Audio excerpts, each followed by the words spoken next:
you're already 90% ahead of people if you can approach people in real life. Because of social media and dating apps, most people are too afraid to speak to others, and that's why it's your time to shine. You don't need to be amazing at it. You can simply be average. There is no competition whatsoever. So, if you're an introvert, this is the best time to start approaching strangers. So, if you're an introvert, yes, approaching people in real life is scary as fuck, but the rewards are massive. And if you can build the courage to speak to people, you'll unlock access to completely new experiences, deeper connections, and romantic potential most people won't even come close to and can only dream of. Here's a simple formula I'd like to share with you. It includes 3 key components that can change your dating life forever. Now, you're at a cafe, right? And you are sitting there kind of hidden away from everyone else because you enjoy to be by yourself. You think that people are draining your energy, and in public you'd like to keep to yourself. So what you're doing is you're hiding behind a book, your phone, or a computer. And that's fine by you. But then there's something different on that particular day, because just a few tables away from you, you see someone cute or attractive or interesting, and you start thinking, wow, I wish I could speak to this person, but if I do, then they will think that I'm weird, or that I don't know, they will reject me, they will maybe call the police, and you start being in this super negative mindset. You don't have to be. And so what you do is you take a deep breath, and then you clear your throat and you see something magical happens. Something changes like this. So you get up, you approach this person, you're not too confident but also not too insecure. You just go there, you kind of turn off your thoughts, and then you're like, hi, this might be super random, but I just saw that you're reading this book and I've been seeing it everywhere lately. Would you actually recommend it?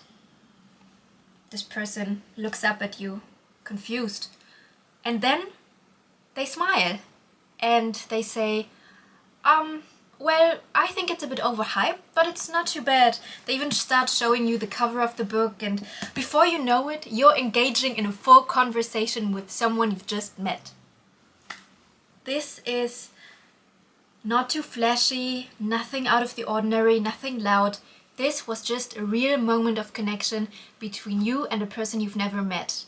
And so, did you catch those 3 components that happened in the story that you can apply to, which make it so much easier to actually experience that? Okay, I'll share it with you. It is consisting of B plus C plus O. B stands for body language. Now, you always, when you're out and about, should have open body language. Show your hands, don't go like this, or don't go hunched over, because being hunched over signals others that you're insecure. Open body language, show hands, have a friendly face, and smile. If you are insecure, it's one of your first few times you're approaching someone, don't be afraid of this awkward half smile. Do that.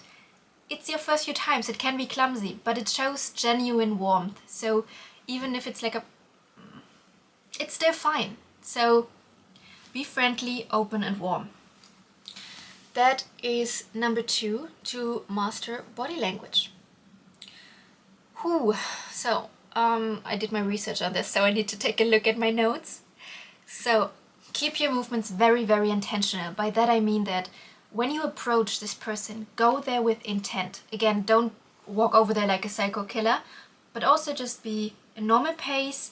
Breathe in so that you don't come across and not too fast, because if you're nervous you tend to be too fast. So don't be too quick or too slow. Very, very grounded. You should also clear your throat before that, because then your voice will be less shaky. If we are nervous, we tend to have shaky voices. So speak loud and clear, and clear your throat. Maintain eye contact. You should have eye contact that's not staring, but just enough so the other person knows that you're paying attention to them. So a few glances are fine, and if you speak to them, look them in the eyes, but don't be too intense. You see, this is all kind of a balance where you kind of meet in the middle, and so none of the extremes are good, but just keep it natural and comfortable for everyone. Now this was B, body language. Now we get to B plus C, C being curiosity. Now, curiosity is a superpower that many introverts really nail. Because the thing is, if you are nervous, that is usually because you're so inside your head and you analyze yourself. This comes from a narcissistic place. So if you focus on someone else, there is less space to be nervous about you, because you're not really paying attention to you. You're being curious about what's happening in front of you. So observe one detail about this person, right? This can be their book, their jewelry, even their vibe. It doesn't really matter as long as it's specific to this person that you find interesting. Ask yourself, what would I really ask this person? What is something I'm curious about, and I would ask that without the need to come across as cool. Just genuine curiosity. So instead of rehearsed questions like, hey, so what do you do for a living? Awkward small talk. We don't want this. We want real, spontaneous conversation starters that are actually fitting to the situation you're in. So you can say, wow, that book looks really cool. Are you enjoying it? You can say, that is such a cool necklace.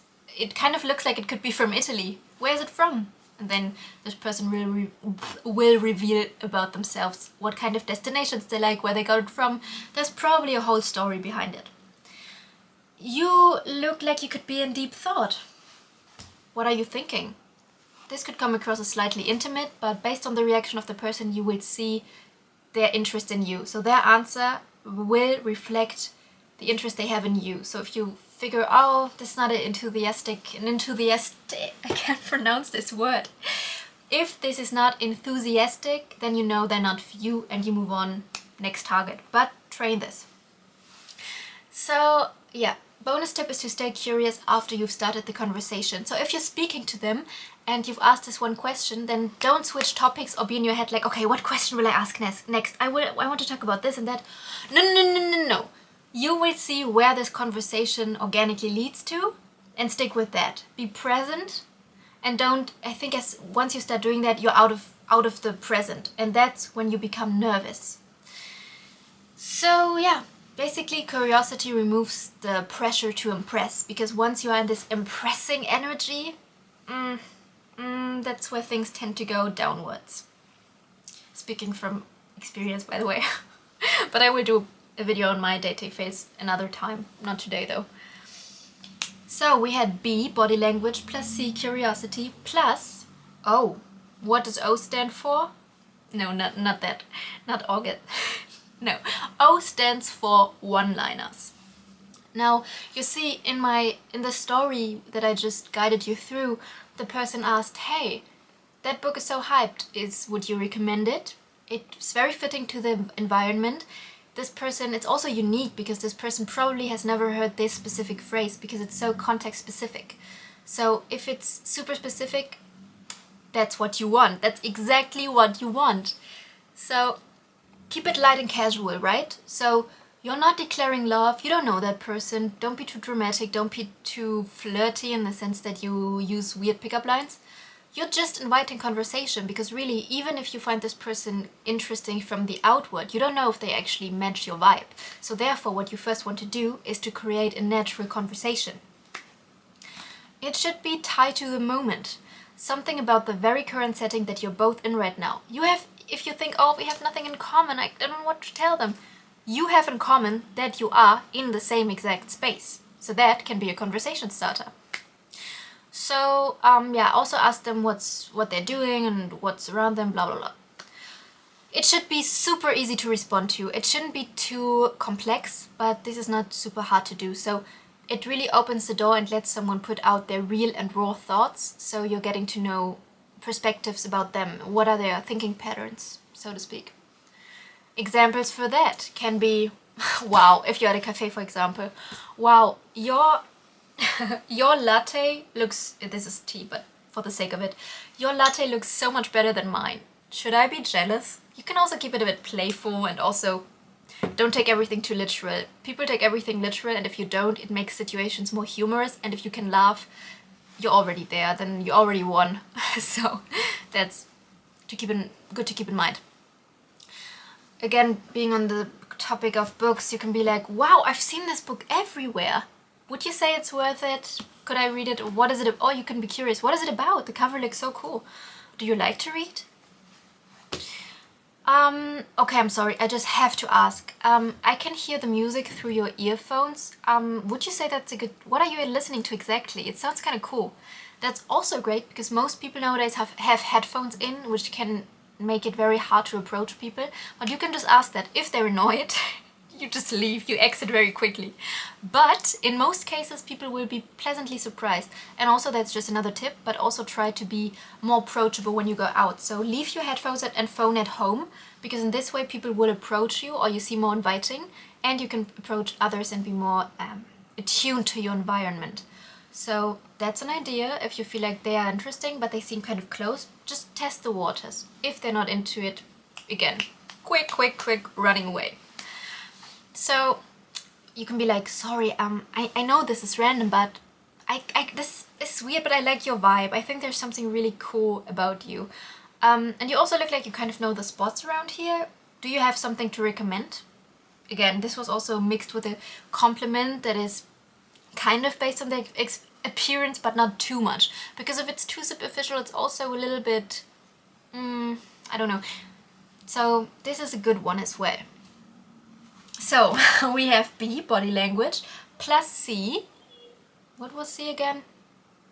Curiosity. Plus O, one-liner.